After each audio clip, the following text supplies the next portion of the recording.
Ada beberapa koleksi Minion ditanam di media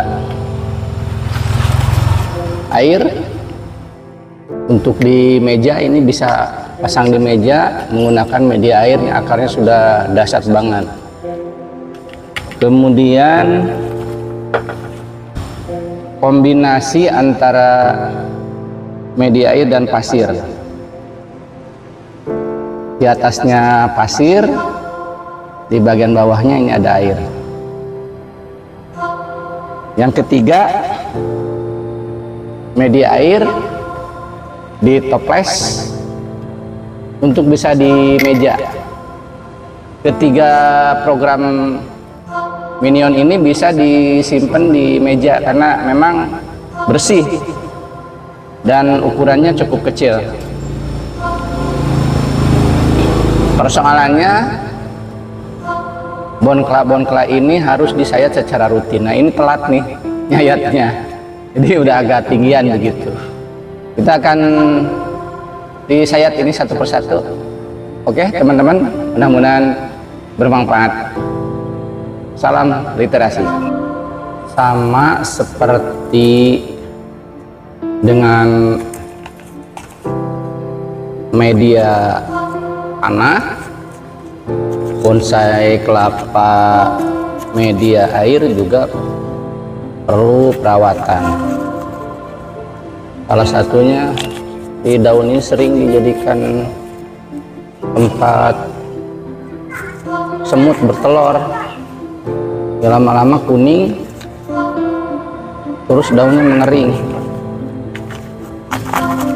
Jadi dibersihkan manual dengan menggunakan koas, bisa juga disemprot dengan pestisida, bisa pestisida herbal atau pestisida kimia. Yang penting dibersihkan, ya yang paling aman yang menggunakan manual lah, seperti ini. Media air di toples kecil untuk disimpan di meja makan, ruang tamu, ataupun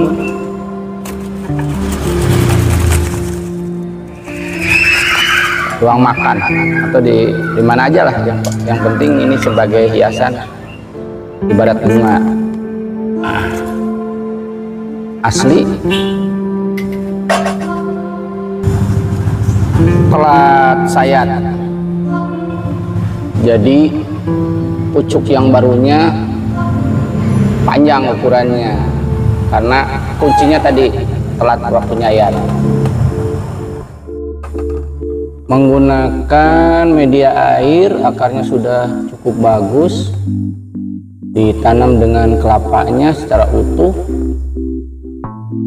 tinggal nambah-nambah air, unggulnya udah terbentuk,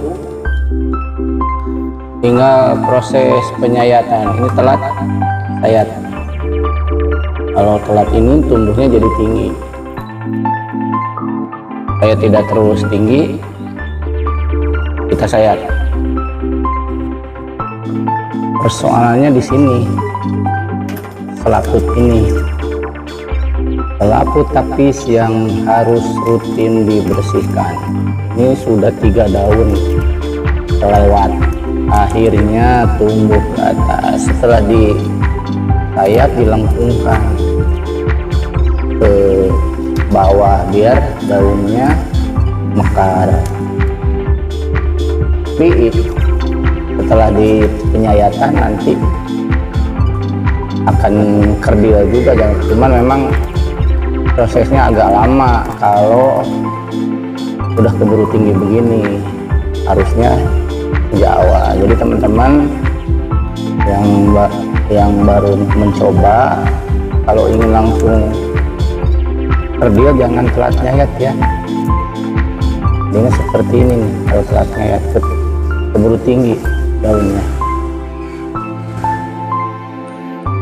Agar mudah menyayatnya, ini bisa ditarik dulu biar memberikan ruang bagi pisau untuk beraksi.